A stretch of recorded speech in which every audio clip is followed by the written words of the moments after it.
pessoal, novamente, mais um vídeo importante para organizações do terceiro setor, empresas privadas também, por que não, né? Afinal, são muitas empresas privadas apoiam a organização social e é legal, gente, conhecer um mundo com o qual a gente não está assim tão familiarizado, que é o mundo das regras contábeis, o mundo da contabilidade voltado para o terceiro setor.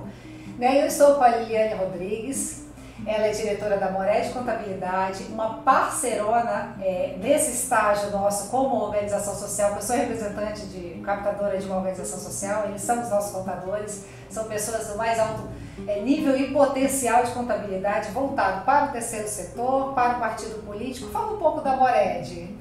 A Mored nasceu da necessidade do próprio mercado, né? Marcelo já trabalhou como voluntário, né, numa campanha. Tudo começa com voluntariado. Exatamente, como voluntário numa campanha, e depois fui trabalhar como assessor parlamentar desse candidato que ganhou, e começou a ser procurado e começou a pesquisar. E as pessoas começaram a procurá-lo, e a gente começou a trabalhar em casa. E de repente a gente teve que alugar uma sala, e uma sala não foi suficiente, fomos para duas, e a demanda foi aumentando. E a Mored viu esse nicho, essa dificuldade que as pessoas têm do terceiro setor, partido político, campanha eleitoral, de acharem a contabilidade especializada. E muitas pessoas, inclusive, não têm conhecimento das implicações da não prestação de contas, tanto de organização social, quanto de partido político, quanto de campanha eleitoral, as consequências jurídicas, financeiras que vêm disso. Então, a Mored nasceu disso, dessa necessidade e do engajamento do Marcelo, né, que é o nosso contador-diretor, que se apaixonou por essa área. É uma área incrível, né? Ele é apaixonado. Estou aqui com o meu espaço para falar, porque desde cedo, 10, 15 anos, eu já fui inserida nessa pauta social. Quando eu falo social, pessoal, eu abordo ali todas as causas. Eu estou falando da causa de assistência social, mas falo também do esporte, da cultura, do lazer, da assistência às mulheres, de assistência à comunidade negra, de assistência a tantas necessidades que o nosso Brasil, tão multidiverso e tão grande, necessita atingir. E é só pelo terceiro setor. Então é importante saber que o terceiro setor, ele não é formado por empresas privadas, embora sejam empresas privadas sem fins lucrativos ou sem fins econômicos. O terceiro setor, ele não é uma empresa simples, ele é uma associação, às vezes um instituto, às vezes uma fundação, mas essas nomenclaturas se perderam aí na forma de dizer, e conforme as regras tributárias e contábeis, parece que existem, na verdade, dois caminhos de constituição jurídica dentro do terceiro setor. Quais são esses dois tipos de constituição jurídica? São as organizações sociais, né? Que são as OSCs, né? Isso. E tem as fundações. São duas. São duas, basicamente são duas. A diferença entre elas é que as fundações nascem em função do patrimônio. Já nasceu com dinheiro. Nasceu com dinheiro. Vamos dar um exemplo. Fundação Bradesco. Vem do fundo do Banco Bradesco. Exatamente. Fundação Ayrton Senna. Que vem da carreira do legado. Exatamente, que ele destinou para esse fim. Então, basicamente é isso. As demais, todas, são constituídas por pessoas que se unem com um objetivo social. Pessoas que se associam, por isso que no nosso estatuto, por exemplo, nós somos uma associação de profissionais da cultura, para citar especificamente a realidade da ADCult, né? E vocês vão ver aqui na descrição do vídeo quem é a ADCult. E especificamente são duas certificações, digamos assim, duas entidades, a associação, né, a organização social, e a fundação.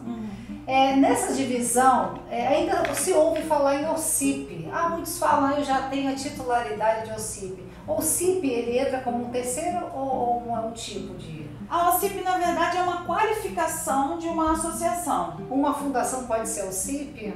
Uma fundação pode ser uma OCIP, desde que ela preencha os requisitos que a lei exige para que ela seja uma OCIP, né? Mas, por exemplo, hoje em dia a OCIP já é um pedacinho que entra no estatuto da criação da associação. Já não precisa mais dessa certificação. Basta você citar no seu estatuto a lei que diz que você tem aquele título de OCIP também. Então, o título de OCIP, ele inclusive serve de forma legal para remunerar os dirigentes, né? Exatamente. Tem muita gente que não sabe que é possível remunerar. É uma coisa que me deixa aflita. Posso me abrir um pouquinho? Que, olha, por quantos anos eu estou falando, né? Eu estou falando nessa trajetória, pessoal, a minha experiência como voluntária, como funcionária, já fui funcionária de fundação, já fui dialogadora para o terceiro setor como voluntária, já prestei tantos serviços como prestador de serviço, sou fundadora, então eu já exerci. É lamentável que muitas ainda acham que um dirigente não possa exercer uma função técnica, que um presidente não possa de repente assumir uma função técnica dos projetos, né? Então, assim, isso é um outro vídeo, vou trazer esse conteúdo para um outro vídeo. Só especifica mais dentro de fundação ou de organização, de associação, se tem alguma preferência, tipo de pessoas, ou qualquer um pode assumir essa responsabilidade, se precisa ter profissionais à frente, qual é esse perfil de quem monta essa associação ou de quem monta essa fundação? Por exemplo, não basta ter boa vontade, né? Tem que ser pessoas idôneas, pessoas que não tenham nenhuma restrição no seu CPF, pessoas que não tenham que tenham certidão negativa de débito, tem que ser pessoas...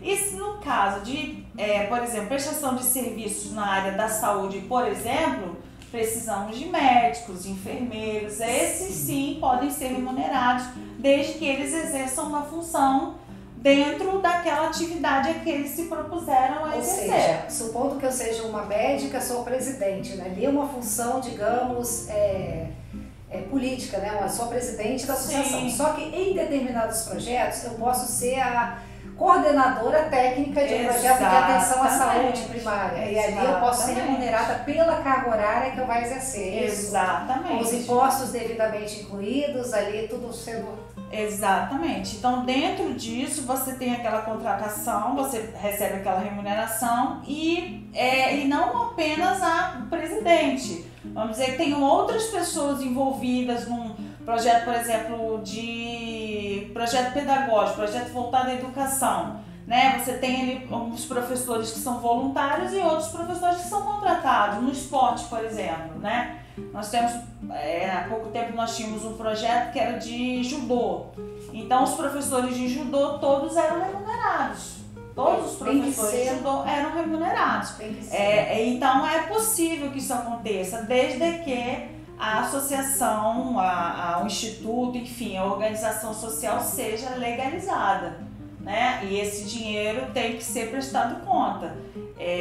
A remuneração dessa pessoa, por exemplo, ela não pode não ter a carteira assinada, mas ela recebe através, por exemplo, de uma RPA, ou ela é um MEI, presta serviço como MEI, emite nota. Então tem várias formas de você contratar e remunerar essas pessoas, desde que essa organização social seja legalizada. Falando exatamente dessa legalização, poderia citar quais são os documentos essenciais, tanto para a fundação quanto para a associação? Os documentos para a fundação já são mais complexos, porque como eles vêm de patrimônio, já são um pouco mais complexos. Mas vamos falar das organizações, das associações que são mais comuns, que é a grande parte, né? Isso, que tem aquelas... Exatamente. Precisa basicamente primeiro de um estatuto, né? Uma ata de convocação, um edital de convocação para aquele grupo de pessoas que estão engajadas naquele projeto ali, a lerem aquele estatuto, aprovarem ou não. Esse edital de convocação, essa reunião, vai gerar uma ata, e esses dois documentos, tanto a ata quanto o estatuto, serão registrados em cartório. Sim. Primeiro submetidos ao escrutínio de um advogado, que vai assinar esse estatuto. Depois desse estatuto assinado pelo presidente, por quem estava lá na reunião e tudo mais, toda a diretoria que foi eleita vai ser registrada em cartório do seu município. E esse registro em cartório, depois de registrado, esse estatuto e essa ata, aí você procura um contador e esse contador vai dar entrada no CNPJ. Fazendo uma analogia, por exemplo, existem associações que têm apenas estatuto. Eu tenho estatuto, quero aqui fazer o serviço, quero registrar um funcionário. Pô, mas cadê a ata? Não tem a ata, não está completo. Estatuto mais ata mais CNPJ. Registro. Então, digamos que são 3. Então, aí vamos completando. Tem o estatuto, tem a ata, mas não tem o CNPJ. É como se você tivesse, por analogia, o seu RG sim, o seu CPF. Aí não tem como sair, né, pessoal? Atrás de recursos, não tem como participar de propostas, né, junto ao governo federal, porque vai faltar. Vai faltar. Exato. Então a gente tem esses 3 documentos, não precisa então da junta comercial. Não. Porque é uma organização social. Exatamente. Passa pelos cartórios de registro civil. Esses cartórios, o custo, né? Agora falando sobre custo, fica mais ou menos aqui em Vila Velha, onde nós estamos, custa mais ou menos R$700 o registro, mas varia de cartório de cidade para cidade, cartório para cartório. Inclusive as exigências até do tempo de registro também pode variar de um município para o outro, né? Porque tem cartórios que têm mais demandas, outros menos. Mas depois de tudo isso, depois de registro, toda essa documentação, tanto do registro quanto do CNPJ, fica em mais ou menos R$700 essa formalização inicial. Já incluído sem a inclusão do honorário do advogado, porque o advogado pode ser um voluntário, né? Ele pode fazer isso voluntariamente ou ele pode cobrar honorários por isso. Então esse custo a gente não tem como na tabela da OAB, né? Ou ele pode simplesmente fazer aquilo ali voluntariamente, não cobrar nada e fazer inclusive parte. Tem advogados que fazem parte da presidência, do Conselho Fiscal. Estando cientes, né, de que existem essas 2 personalidades jurídicas, né, de associação e fundação, a titularidade da OCIP até perdeu a razão de ser, porque agora é inserido no estatuto, né? Exato. Existe uma lei ali onde os novos, né? Eu não sei, eu vou deixar na descrição aqui a lei, tá? O ano que ela foi criada, inclusive. Vejam com os contadores, né? Ou se precisar de ajuda, estamos aqui à disposição. Que insere no próprio estatuto essa lei que, inclusive, dentre outros aspectos, permite remunerar ali os dirigentes, né? Os dirigentes da diretoria, mas não significa que é pagar para ele ser o diretor ou secretário ou tesoureiro. Fala um pouquinho mais sobre isso, Liliane. Ele não vai receber por ser membro da diretoria, mas se ele desempenha um papel dentro dos projetos, profissional, da função dele, do cargo, uma profissão que ele exerça ali dentro do projeto, aí sim ele pode ser remunerado, mas não por ser diretor ou apenas por ser presidente ou apenas por ser do Conselho Fiscal, mas ele pode ser remunerado desde que ele desempenhe algum papel dentro de algum projeto. Um médico, um professor, que seja um presidente ou alguém do conselho que está trabalhando em programas ali impetrados pela organização social, pode assumir ali naquele programa, por exemplo, um cargo de coordenador, de coordenação geral ou de oficineiro, de professor, e receber pela carga horária ali prevista num plano de trabalho, outro vídeo recheado de informações que eu vou trazer uma gestora de projetos para falar sobre. É o spoiler, né? É o spoiler. Planos de trabalho, tem o seu, bem definido. Então, esses profissionais ali delimitados com nota fiscal, né? Porque ninguém vai trabalhar sem nota fiscal, podem ser e devem ser remunerados. Porque, gente, cá entre nós, né? Quem vai viver de voluntariado? Você pode ser voluntariar, você pode ser um apoiador até determinado ponto. A organização te chama agora, é hora de remunerar. Fiquei feliz uma vez que fui voluntária durante anos e me chamaram. Camila pintou um cargo aqui. Finalmente vamos te pagar. Fiquei feliz da vida. Eu acho que todos nós esperamos, né? Um a mais ou até um fixo no final do mês. Ou as 2 coisas, melhor ainda. Liliane, falando um pouco desse processo de formalização jurídica, né? Voltando a falar dos documentos e registros. cite os principais documentos para abrir essa associação. Vamos falar da associação, que é a maior parte, né? Isso, que se chama de associação, exatamente. Primeiro uma ata de um estatuto, elaborar um estatuto, onde estarão descritas todas as atividades que essa associação vai desempenhar. Na ação, quer seja ação social, esporte, cultura, lazer, enfim.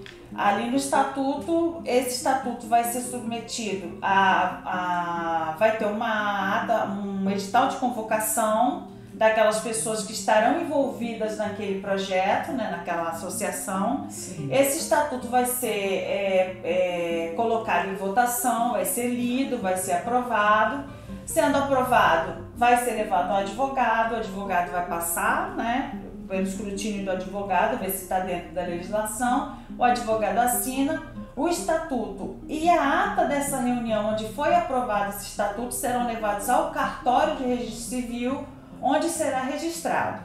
Uma vez esse estatuto e essa ata sendo registrados, aí o contador é procurado. Contador de posse desse estatuto e dessa ata registrada entrará na Receita Federal pedindo o CNPJ. De posse do estatuto, da ata e do CNPJ, está constituída legalmente a associação. Perfeito. Então, o estatuto eu busco e a ata eu busco a regularização junto do cartório. Isso. CNPJ, Receita Federal. Alguma coisa no estado, no município, eu tenho que buscar? Não, nada. Basta esses dois passos e está constituída a sua associação. E uma dica assim valiosa, como contador, você entra agora exatamente quando recebe a documentação pronta. Exatamente. Né? Mas você poderia dar uma dica de, por exemplo, vamos falar dicas, né, gente? Algo tão tranquilo aí, todo mundo já pega uma caneta ou anota no bloco de notas.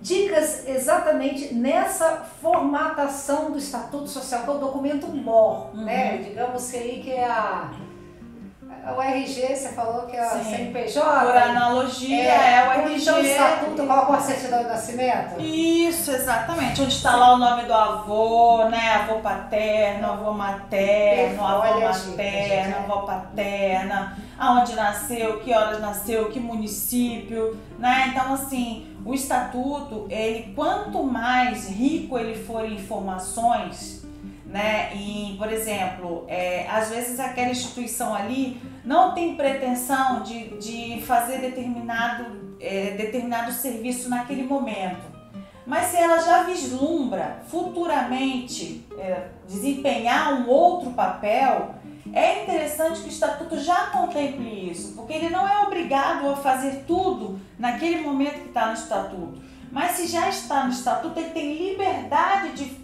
futuramente implementar aquilo na associação.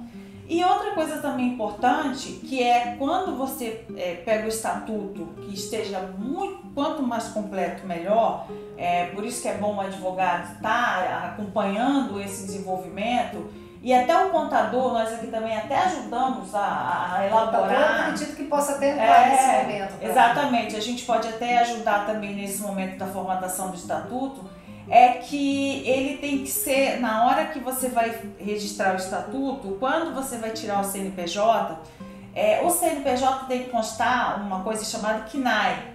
O que é o CNAE? É onde descreve as atividades que aquela associação pode exercer. Então tem que estar casadinho, tudo que está no estatuto tem que estar no CNAE. Dentro dos CNAEs demonstrados ali no CNPJ. Demonstrados no CNPJ. Senão vai ter que pagar tudo de novo? Senão você vai ter que pagar para tirar um outro, ou para você refazer o estatuto porque está errado o estatuto, você colocou alguma coisa ali que você eventualmente não está dentro do escopo que você tinha pensado inicialmente, ou você vai ter que fazer uma retificação do seu CNPJ. Para incluir outros CNAEs, então é um outro custo que, né, não tem necessidade. Então, quanto mais completo tiver o estatuto e quanto mais o contador puder enriquecer esse CNPJ, porque tem um CNAE principal, mas você tem os CNAEs auxiliares, então você pode ter uma infinidade de CNAEs auxiliares e todos eles podem ajudar futuramente a remunerar aquelas pessoas que estão envolvidas naqueles aqueles objetivos ali. Você me lembrou um fato que eu trabalho com elaboração de projetos, né, e cadastro parte desses projetos junto à Lei Rouanet. Eu ali cadastrando, já tinha subido, né, o CNPJ da empresa, da associação que me contratou, uma associação de artistas, né, atores, e o objeto fim para o qual eles estavam desenvolvendo o projeto era um projeto de literatura, mas no KNAI, existia um KNAI somente, voltado para teatro. Na hora, a própria captação foi barrada. Como assim você quer captar para literatura, mas só tem teatro? Acrescenta ali produção de teatro, produção de eventos literários, né? Alguma coisa que tenha dentro da Receita Federal voltada para a literatura.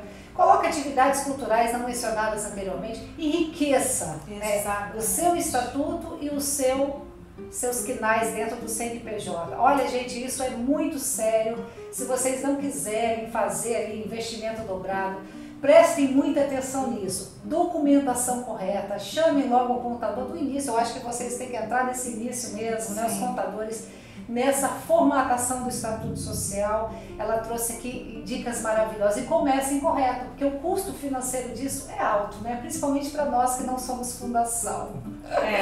Não nascemos ricos. Não nascemos ricos. Mais alguma dica nesse processo do Estatuto, Liliane? Nesse processo do Estatuto é importante que haja adesão, né, das pessoas envolvidas, que haja adesão a todas as cláusulas do Estatuto, né? Que não hajam divergências, né? Porque é importante, porque quanto mais coeso for aquele grupo, quanto mais ele estiver engajado, né, naquelas atividades a que se propuseram, eu acho que maior a chance de sucesso da associação e do próprio desenvolvimento do trabalho, né? Sim. Eu acho que isso vai é permanente. Até porque todos nós aqui queremos gerar impacto social. Sim. E para gerar impacto social tem que ter ali acredito que seja assim, mais rigorosidade naquilo que se compromete. Afinal, a gente tem ali muitas leis, né? É rigoroso esse processo, é rigoroso para quem quer dar um jeitinho. A gente não promove aqui nenhum tipo de vídeo que se faça, vamos dar um jeitinho aqui, a gente segue a risca. E seguindo a risca, dentro desses processos burocráticos, em outros vídeos, vou deixar a descrição, a gente fala muito mais desse processo burocrático que tem que cumprir, vou deixar o link aqui na descrição desse vídeo, que a gente fala sobre aí, entendendo a formalização. A gente aborda e é porque a gente fala porque que é fundamental andar na linha, né? Andar nos trilhos do trem-bala, porque o terceiro setor é o trem-bala. A gente já descobriu e a gente quer que você descubra que a sua ideia, que a sua causa tem muita potência, né? Liliane, só a última pergunta, né? Para a gente já partir para as deliberações finais. Nessa papelada aí, é importante então ter um advogado e eu arrisco dizer, porque não ter um contador desde o início até dessa interlocução para você saber o que quer, porque muita gente, ninguém pode estar aí do outro lado, olha, eu gosto muito da causa animal, mas aqui no meu bairro também tem uma quadra precisando de apoio para os meninos jogarem futebol, tem um projeto de dança bacana, de repente dialogar que às vezes pode caber uma coisa ou outra ou tudo junto. É legal ter um contador desde o início, né? É bom ter um contador para até não misturar muito as coisas também, porque apesar de... Pode unir ou pode também não misturar. Exatamente, a gente pode colocar muitas coisas, a gente pode agrupar, mas outras não se conversam, né? Então, é bom que o contador acompanhe por causa da expertise, né? Pela experiência, porque muitas das vezes existe a legislação, mas muita coisa a gente aprende na questão do erro e acerto, né? Sim. Tentativa, erro e acerto. Então, é bom ter o contador desde o início justamente para orientar o que é possível, como eu te falei. A gente enriquece bastante o estatuto, mas também não pode deixá-lo tão aberto, né? Também você tem algumas limitações. Uma outra coisa que eu queria acrescentar também ainda em relação aos atos constitutivos da associação é que, por exemplo, existem casos em que o estatuto pode sofrer alterações que também incide custo. Por exemplo, mudou o endereço, precisamos mudar o estatuto. Aí você faz toda aquela papelada de novo, você convoca de novo, faz o edital para convocar as pessoas de novo, você faz o estatuto, modifica o estatuto, registra uma nova ata e o CNPJ, muda o CNPJ se for o caso de mudar o endereço, por exemplo, então, ou mudar a presidência. Exatamente. Então tem essa, por exemplo, uma associação pode ter um único estatuto, mas pode ter várias atas, né? Então sim, pode acontecer de ter várias reuniões, várias deliberações a respeito de vários assuntos, né? Queremos agora, nós temos o KNAI tal, a gente não usava e agora vamos usar. Então vamos fazer uma ata, como que vai ser o desenvolvimento desse trabalho? Então ali pode estar registrada uma ata com essa deliberação. Então, em relação a esses atos constitutivos, eu acho interessante frisar também a importância das reuniões periódicas dos grupos que fazem parte das associações. Afinal, a associação não é feita de uma escolha, né? É feita de vários entendimentos que reverberam numa escolha. Isso aí, reverberam num único objetivo comum, porém são pessoas diferentes, com pensamentos diferentes, que se unem ali para tentar chegar no denominador comum e desenvolver um trabalho e levar um desenvolvimento social, onde quer que seja, qualquer que seja, quaisquer que sejam as atividades, certo, mas que sejam feitas em comum acordo. Então, é importante que essas reuniões, apesar de o pessoal achar assim, vou constituir a associação, pronto, está constituída, acabou, eu sou presidente, qualquer coisa eu te mando no zap, não, falando assim de forma informal, né? Tem muito disso, né? Não, a gente se fala aqui no zap, vamos criar um grupo, aqui no grupo a gente decide. Não é bem assim, né? A gente tem que entender que é uma pessoa jurídica. Deixamos de ser a pessoa física e passamos a ser a pessoa jurídica. E a pessoa jurídica decide as coisas da forma jurídica. Então, a pessoa entender essa diferença aí depois que se formaliza. Perfeito, Liliane. Mais uma vez eu agradeço a sua presença, trazer tanto conteúdo rico sobre uma coisa que ainda é um ponto de interrogação, eu arrisco dizer, para grande parte das organizações sociais. Afinal, a gente tem aquele jeitinho de deixar para quando o contador resolver, mas é importante, pessoal, ter consciência daquilo que vocês assinam, daquilo dos quais vocês são responsáveis diretamente, quem está aqui do outro lado me assistindo ou me ouvindo, pessoas que assinam pela empresa, pela organização social, né, e às vezes não está nem sabendo para onde vem tá indo. É importante que vocês participem dessas ações. E já que vocês são os dirigentes, ou quem está na diretoria, não saber, olha, pode ocasionar sérios problemas fiscais, viu? No presente e no futuro. Mais uma vez, obrigada, espero revê-la, trazer mais conteúdos importantes sobre a contabilidade do terceiro setor. Até a próxima!